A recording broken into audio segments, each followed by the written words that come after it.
말씀을 가지고요, 긍휼히 여기는 자는 복이 있나니 라는 제목으로 말씀을 전하고자 합니다. 오늘 예배 순서에는 박정진 목사님이 나와 있는데요, 코로나 확진이 되면서 격리를 하게 되었습니다. 회복될 수 있게 기도해 주시고요, 함께 해 주셨으면 좋겠습니다. 기도 더 부탁드리는 것은 우리 성도님들 가정도 코로나로 확진이 되어가는 가정이 많아지고 있습니다. 일상으로 복귀하는데 어려움이 없도록 기도로 함께 해 주시기를 소망해 봅니다. 오늘 함께 읽은 말씀을 가지고요, 긍휼히 여기는 자는 복이 있나니 라는 제목으로 말씀을 전하고자 합니다.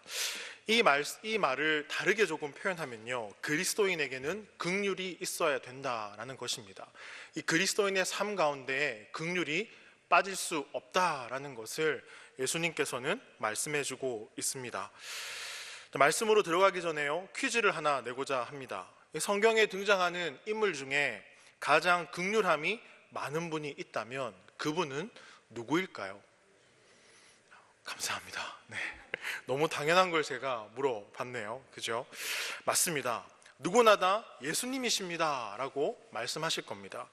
이렇듯 예수님은요, 긍휼의 목자이십니다. 불쌍히 여기는 것, 그것이 이 예수님의 심령 중심에 있습니다. 그 심령 중심에 있는 그 불쌍히 여기는 그 마음이 교회의 중심에도 있고요, 이 교회에 출석하는 성도님들의 중심에도 그러한 마음이 있습니다. 그런 의미에서 이런 질문을 던져보고 싶습니다. 그렇다면 여러분의 마음에 긍휼의 마음이 있으십니까? 긍휼의 마음, 영혼을 불쌍히 여기는 마음, 인생을 불쌍히 여기는 마음. 여러분, 긍휼이란 스스로 어쩌지 못하는 대상을 향해 느끼는 일방적인 사랑입니다. 그것이 바로 긍휼입니다. 예수를 경험하고 예수님을 따르는 삶이란 바로 하나님의 일방적인 이 긍휼의 이 사랑 가운데 이 사랑을 가지고 살아가는 것이 성도의 삶이다라는 사실입니다. 하나님의 긍휼이 내 마음속에 있을 때요, 내가 그 긍휼을 반사하며 살아갈 때 마태복음이 전하는 참 목자 되시는 예수님의 모습을 우리는 확인할 수 있습니다. 여러분, 계산하지 말아야 할 때가 있죠. 잘못을 따지지 말아야 할 때가 있습니다. 말을 하고 싶어도 하지 말아야 할 때가 있습니다. 그리고 때론 묵묵히 기다려줄 때가 있습니다. 그리고 때론 나의 마음보다 상대의 마음을 바라봐야 할 때가 있습니다. 긍휼이란 상대방이 스스로 할 수 없는 것을 내가 대신 짊어져 주는 것입니다. 그것이 긍휼입니다. 그것을 예수님께서 대신 짊어 주셨죠. 이것이 하나님의 능력, 긍휼입니다. 여러분, 마태복음 18장 33절에서는요, 내가 너를 불쌍히 여긴과 같이 너도 내 동료를 불쌍히 여김이 마땅하지 아니하냐라고 말씀하십니다. 여기서 불쌍하다라는 단어의 뜻은요, 동정심을 가진 불쌍이 아닙니다. 이 내용은요, 차차 말씀을 진행하면서 확인할 수 있으실 겁니다. 그런데 오늘 살아가는 성도들에게 있어서 이 긍휼함이 많이 사라져가고 있습니다. 그러나 오늘 함께 읽은 5장 7절 말씀에 보시면요, 예수님께서 긍휼이란 단어를 주목하십니다.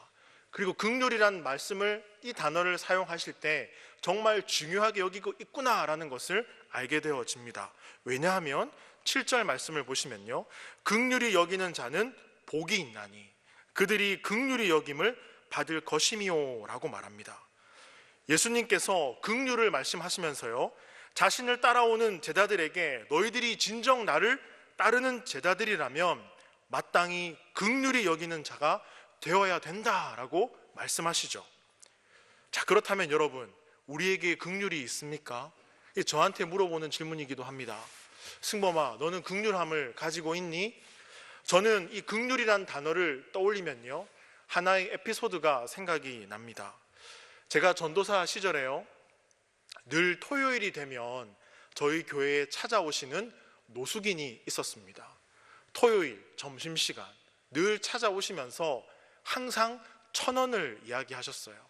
그리고 1,000원을 몇 번 얘기하시다가 어떤 날은 2,000원을 얘기했습니다. 우리 교회에 찾아오는 그 노숙인에게 제가 섬기던 교회는요, 그 1,000원, 2,000원을 드렸을까요? 드리지 않았을까요? 드리지 않았습니다.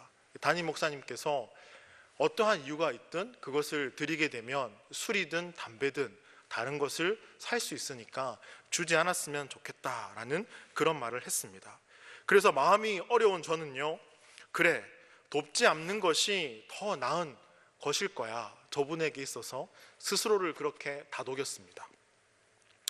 여러분 어떠십니까? 제가 몇 가지 질문을 던져보겠습니다. 나는 어느 쪽에 서 있는가 한번 생각해 보십시오. 나는 불쌍하고 연약한 자들에게 대해 긍휼을 베푼다. 아니면 거만하다. 나는 사람들에게 좀 온유하다. 나는 냉담하다. 나는 호의적이다. 아니, 나는 무심하다. 나는 동정적이다. 아니다. 나는 냉정적이다. 여러분 어떠세요? 저는 오늘 본문의 이 팔복의 이 예수님의 말씀을 가지고요, 긍휼을 가진 그리스도인의 삶, 그 출발은 어디서부터 되어야 되는가를 말씀드리고 싶습니다. 여러분, 먼저는요, 긍휼에 대한 바른 이해가 있어야 됩니다. 이 많은 사람들이 긍휼을 오해합니다. 그냥 막연히 누군가를 불쌍히 여겨 도와주는 것, 그것을 긍휼이라고 생각합니다. 예를 들어서요, 지나가다 만나는 노숙인에게 1,000원을 주는 것, 그리고 울진 산불 피해, 우크라이나 사태를 두고 ARS를 통해서 송금하고 돕는 것, 물론 힘든 일이겠지만 그럼에도 불구하고 긍휼은 그러한 행위에 대해서 긍휼이라고 말하지 않습니다. 긍휼이 여긴다는 것은요, 동정이 아닙니다. 저 사람 정말 안 됐다라는 것은 동정이지 성경이 말하는 긍휼이 아닙니다. 자, 그러면 여러분, 긍휼이 여긴다는 것은요, 무슨 의미일까요?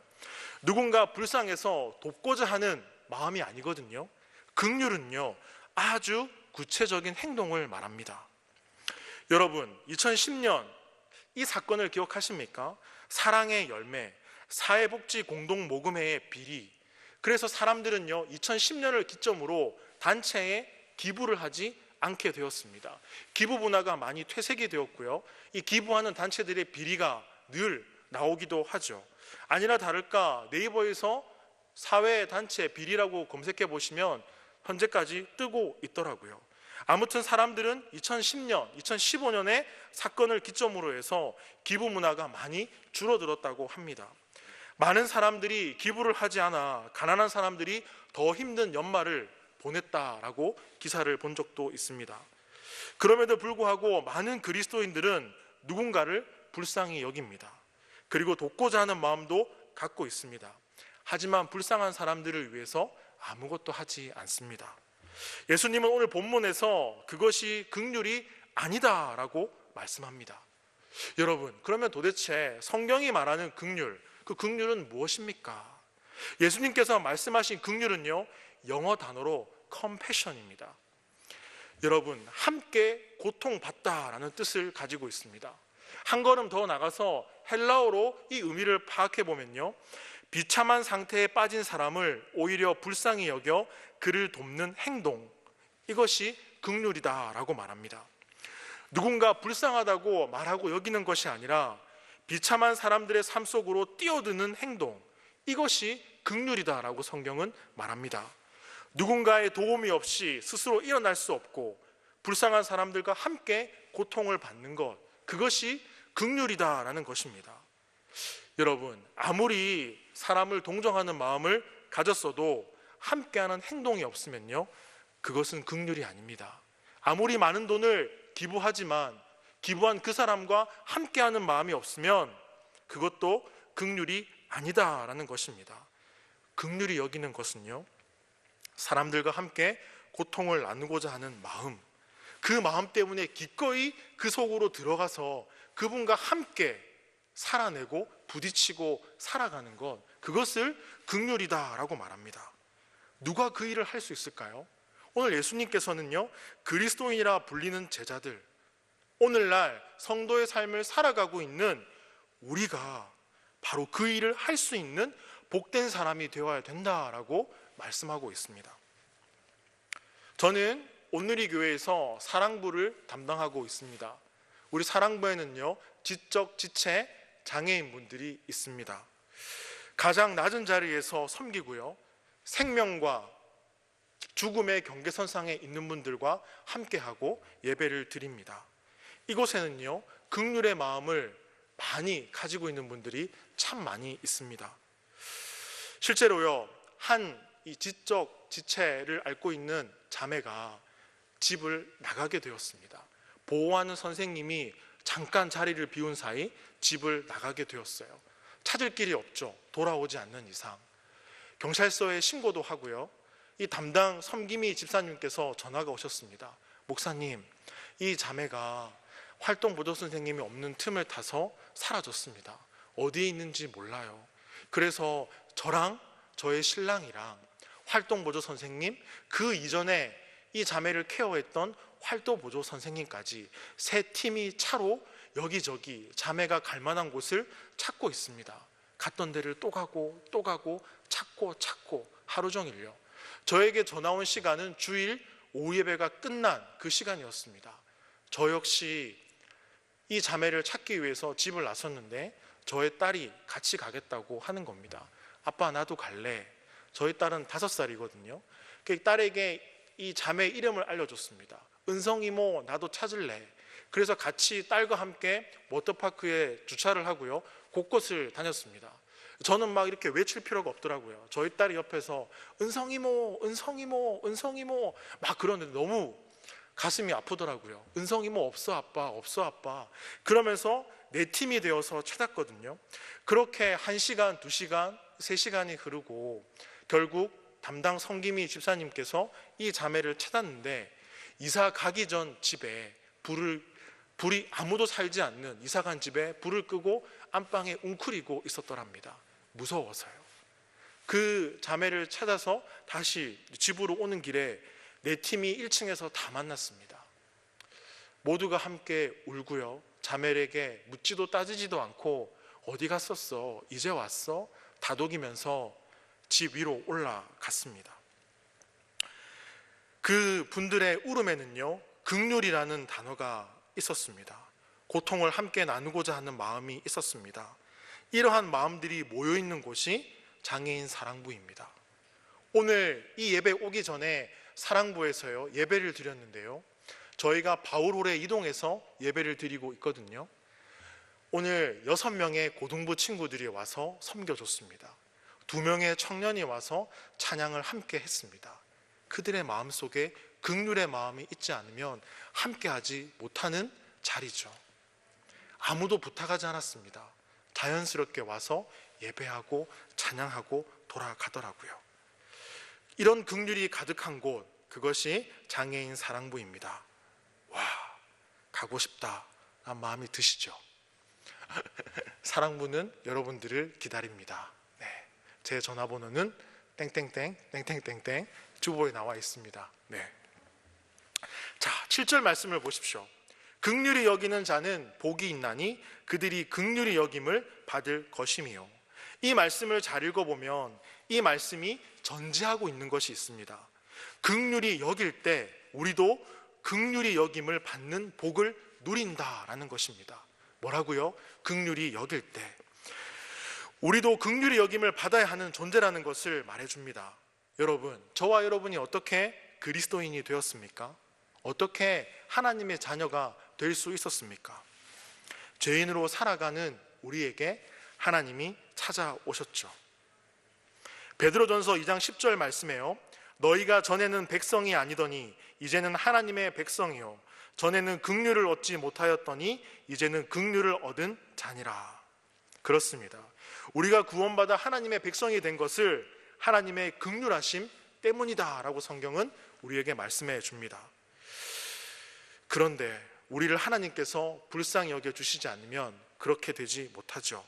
우리를 불쌍히 여겨주시고 긍휼히 여겨주셔서 그의 아들 예수 그리스도를 우리에게 보내주셨습니다. 여러분, 꼭 기억해 주십시오. 하나님의 긍휼이 아니면 지금 이렇게 우리가 살 수 없다는 것을요. 하나님의 이 긍휼이 아니면 단 한순간도 하나님의 백성답게 살 수 없다는 것을 꼭 기억해 주시기를 부탁드립니다.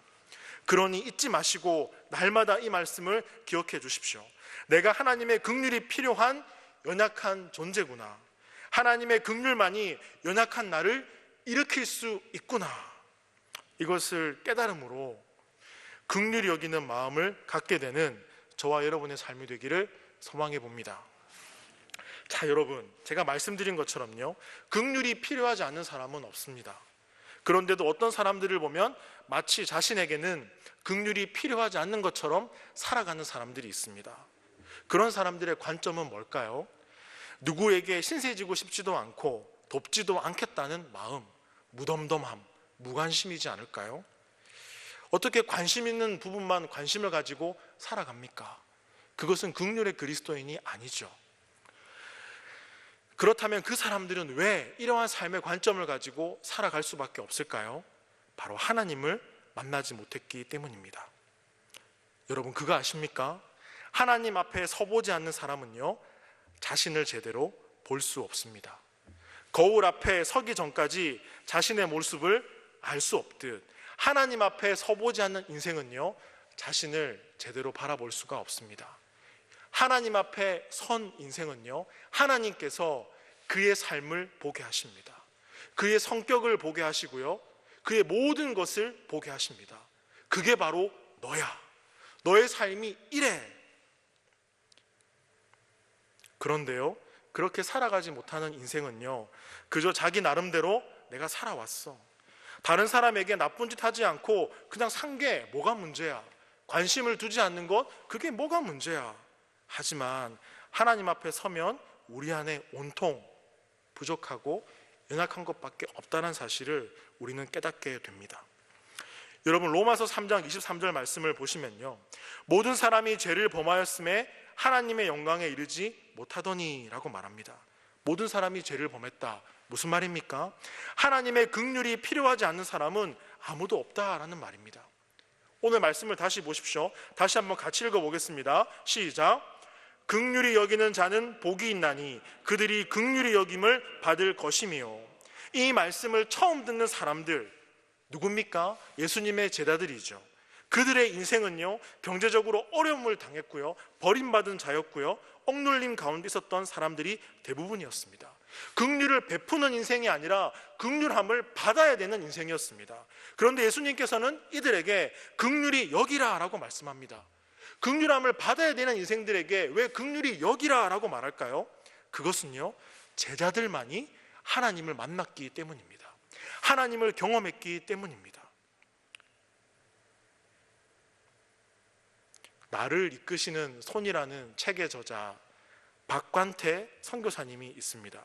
의료 선교사로 몽골에서 헌신하신 선교사님인데요, 이 선교사님에게 한 기자가 질문을 합니다. 선교사님, 세상에 누릴 것이 참 많은데 어떻게 몽골에 선교사로 헌신하십니까? 이 선교사님이 몽골에 온 지 4개월 되었을 때 이곳에서 오랫동안 사역한 이른의 노 선교사가 이 몽골 지역을 떠나면서 하신 말씀이 자기의 마음에 남았다는 것입니다. 자기의 심령을 흔들었다는 것입니다. 이른의 노 선교사가 몽골을 떠나면서 한 말씀은요, 나는 이곳에서 많은 일을 하고 구제를 했습니다. 어쩌면 그것은 선교 후원을 받는다는 부담과 사역에 대한 부담 때문인지도 모르겠습니다. 몽골 사람을 더 많이 사랑하지 못한 것이 가장 마음에 아픕니다. 여기 남아있는 여러분들은 부디 몽골 사람들을 더 많이 사랑하시기를 바랍니다. 이 이른의 선교사님의 이 말씀이 몽골에 와서 힘들어했던 4개월이 된 이 선교사님의 마음 가운데 남았다는 거죠. 그의 영혼을 흔들었다는 거죠. 놀랍게도 이 선교사님이요, 기도를 하면서 하나님께서 자신의 마음에 긍휼을 부어주신 것을 느낄 수 있었다라고 했습니다. 여러분, 하나님을 만나야 긍휼의 마음이 생깁니다. 하나님을 만나요. 왜요? 하나님은 긍휼이시기 때문입니다. 에베소서 2장 4절 말씀에는요, 긍휼이 풍성하신 하나님이 우리를 사랑하신 그 큰 사랑을 인하여 허물로 죽은 우리를 그리스도와 함께 살리셨고. 아멘이십니까? 울컥하지 않습니까? 허물로 죽은 우리를 그리스도와 함께 살리셨고, 이것이 하나님의 긍휼하심입니다. 죽은 우리를 살리셨다. 이 구절이 없었다면 우리는요, 성도답게 살아가지 못하죠. 구원을 받을 수도 없죠. 긍휼이 많으신 하나님, 그 하나님께서 우리를 위해 예수 그리스도 그분을 이 땅에 보내주셨습니다. 그리고 한 걸음 더 나아가 그의 긍휼하심을 보내주시는데요, 십자가는 하나님의 긍휼입니다. 긍휼이 많으신 하나님의 사랑이 십자가입니다. 그 사랑과 긍휼로 오늘 우리가 여기 이렇게 살아있지 않습니까? 그 사랑과 긍휼로 오늘도 여전히 우리는 이 믿음의 길을 걸어가고 있지 않습니까? 그러니 이 엄청난 긍휼을 받은 우리가 다른 사람을 긍휼히 여기는 것, 그것은요, 그리스도인들에게 거는 하나님의 당연한 기대가 아닐까요?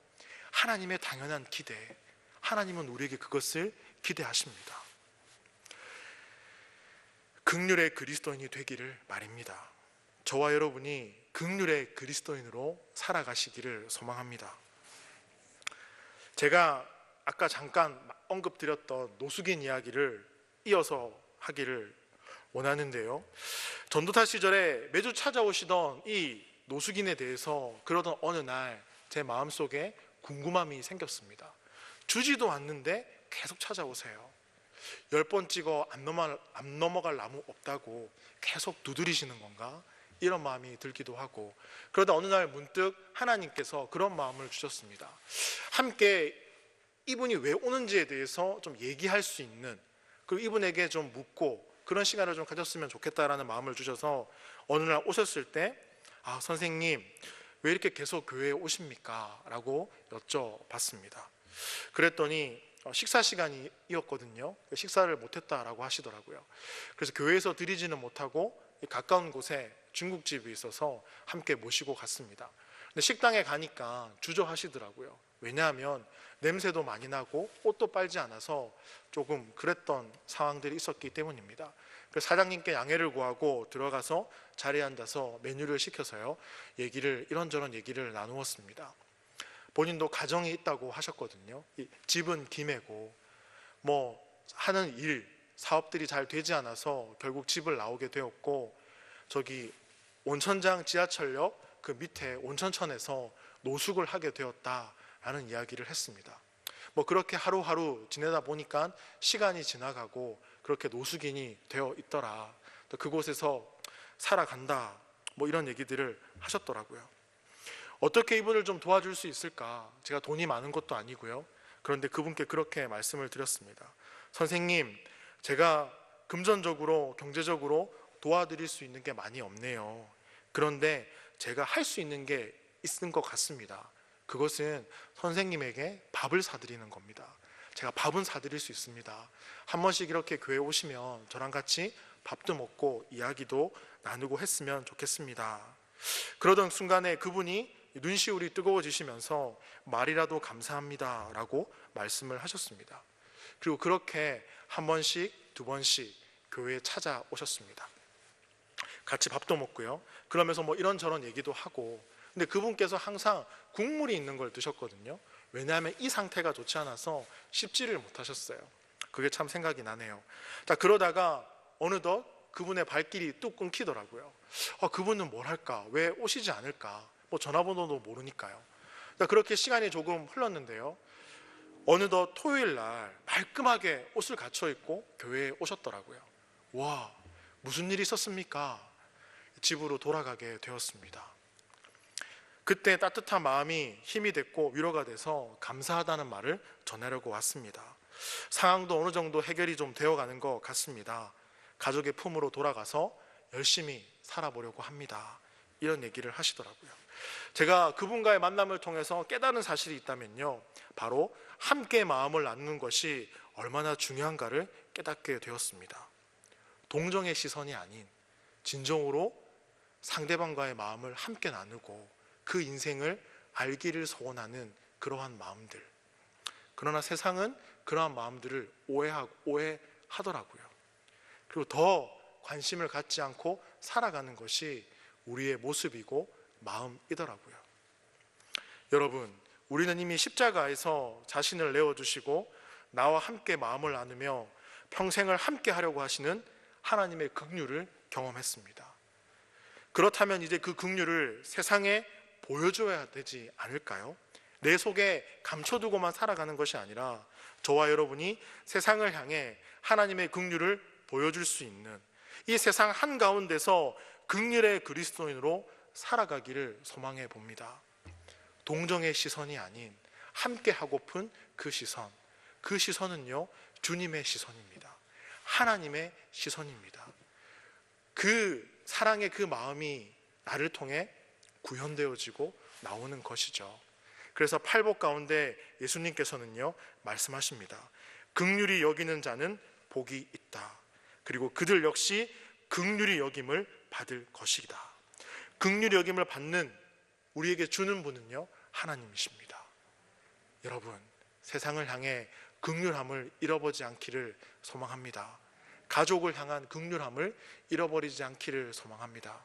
가장 중요한 것을 놓치지 않고 이 땅 가운데 그리스도인으로서 살아가는 저와 여러분의 삶이 되길 소망해 봅니다.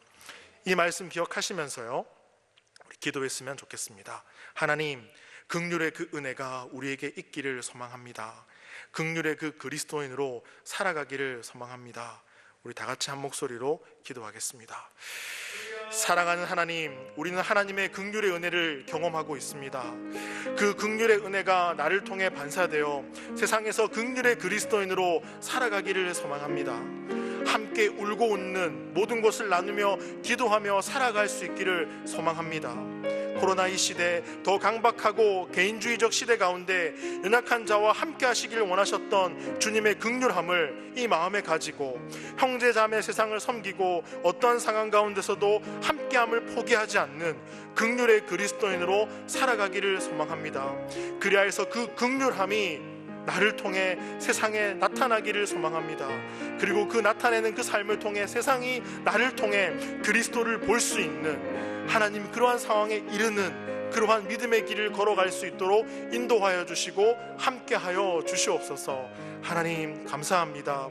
그 긍휼을 매일의 삶 가운데 베풀어 주시니 감사합니다. 그 은혜의 자리에 있게 해주시니 감사합니다. 그 긍휼함을 잊지 않고 살아가는 복된 우리의 삶이 되도록 함께하여 주옵소서. 감사하며 예수님의 이름으로 기도합니다. 아멘.